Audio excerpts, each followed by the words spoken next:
अफगानिस्तान और पाकिस्तान के बीच सीमा पर तनाव अब एक नई ऊंचाई पर पहुंच गया है। अक्टूबर 2025 में दोनों देशों के बीच भारी गोलीबारी और हवाई हमले हुए, जिसमें दर्जनों लोग मारे गए।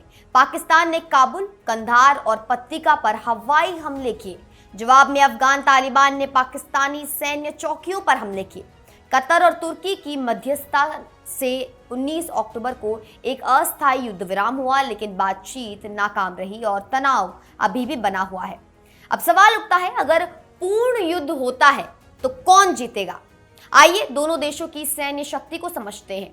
पाकिस्तान के पास दुनिया की 9वीं सबसे बड़ी सेना है। ग्लोबल फायर पावर की 2024 रैंकिंग में पाकिस्तान 145 देशों में 9वें नंबर पर है। वहीं अफगानिस्तान 115वें स्थान पर है। पाकिस्तान के पास कुल 6,44,000 सक्रिय सैनिक हैं, जिसमें 5,60,000 सेना में, 70,000 वायुसेना में और 30,000 नौसेना में है।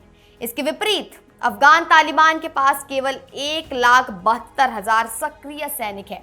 हालांकि वो इसे 2 लाख तक बढ़ाने की योजना बना रहे हैं। संख्या के मामले में पाकिस्तान की स्पष्ट बढ़त है, लेकिन सैनिकों की संख्या ही सब कुछ नहीं होती।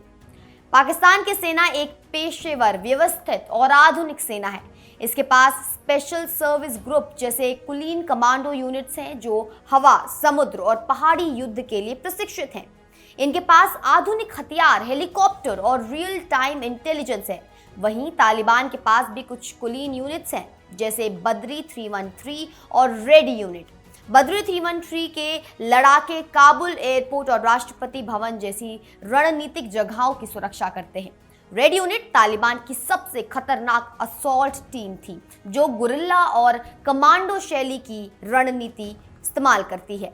हालांकि इसकी ट्रेनिंग पाकिस्तान की विशेष बलों जितनी व्यापक नहीं है। हथियारों और टैंकों के मामले में पाकिस्तान की भारी बढ़त है। पाकिस्तान के पास 3,742 टैंक है, जबकि तालिबान के पास आधिकारिक तौर पर 0 टैंक है। हालांकि अनुमान है कि उनके पास दर्जनों रूसी और अमेरिकी मूल के टैंक हैं, जो उन्हें अमेरिकी सेना के चले जाने के बाद मिले। पाकिस्तान के पास 50,523 सैन्य वाहन हैं, जबकि तालिबान के पास केवल 6,555 हैं। आर्टिलरी के मामले में भी पाकिस्तान के पास 752 सेल्फ प्रोपेल्ड आर्टिलरी है और 602 रॉकेट लॉन्चर है, जबकि तालिबान के पास ये बहुत कम संख्या में है। पाकिस्तान के पास 465 लड़ाकू विमान और 260 से ज्यादा हेलीकॉप्टर है। वहीं तालिबान के पास एक भी लड़ाकू विमान नहीं है। उनके पास केवल 17 विमान हैं, ज्यादातर पुराने सोवियत युग के, और 11 हेलीकॉप्टर, जिसमें से केवल 2 अटैक हेलीकॉप्टर हैं। इसका मतलब है कि हवा में पाकिस्तान की पूरी तरह से बढ़त है, लेकिन पहाड़ी इलाकों में तालिबान के लड़ाके एम्बुश और ड्रोन वॉरफेयर का इस्तेमाल करके पाकिस्तानी वायुसेना को चकमा दे सकते हैं। नौसेना के मामले में तो पाकिस्तान की एक तरफा बढ़त है। पाकिस्तान के पास 114 नौसैनिक पोत, पनडुब्बियां और गश्ती जहाज हैं। वहीं अफगानिस्तान चारों ओर से जमीन से घिरा देश है, इसलिए उसके पास कोई नौसेना नहीं है। ये फैक्टर युद्ध में पाकिस्तान के लिए कोई मायने नहीं रखता, क्योंकि अफगानिस्तान एक समुद्र का रास्ता ही नहीं है। पाकिस्तान का सबसे बड़ा स्ट्रैटेजिक एडवांटेज उसका परमाणु हथियार है। पाकिस्तान के पास अनुमानित 170 परमाणु हथियार है। ये एक बहुत शक्तिशाली डेटोरेंट है। लेकिन क्या पाकिस्तान अफगानिस्तान पर परमाणु हमला करेगा? शायद नहीं। परमाणु हथियार का इस्तेमाल एक बहुत बड़ा कदम है, जिससे पूरे क्षेत्र में तबाही मच सकती है।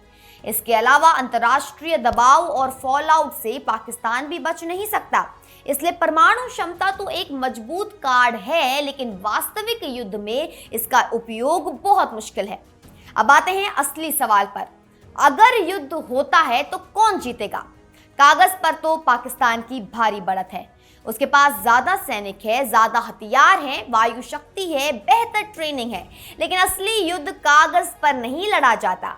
तालिबान के पास एक बहुत बड़ा एडवांटेज है, मोटिवेशन और एक्सपीरियंस। उनके लड़ाके 20 साल से गोरिल्ला युद्ध लड़ रहे हैं। वे पहाड़ी इलाकों को अच्छी तरह से जानते हैं। वे ambush, hit and run tactics में माहिर हैं। उन्होंने अमेरिका और नेटो को हरा दिया, दुनिया की सबसे शक्तिशाली सेनाओं को। दूसरी तरफ पाकिस्तान की सेना के सामने कई समस्याएं हैं, भ्रष्टाचार, कम मनोबल, आर्थिक संकट, ये सब पाकिस्तान की सेना को कमजोर बना रहे हैं।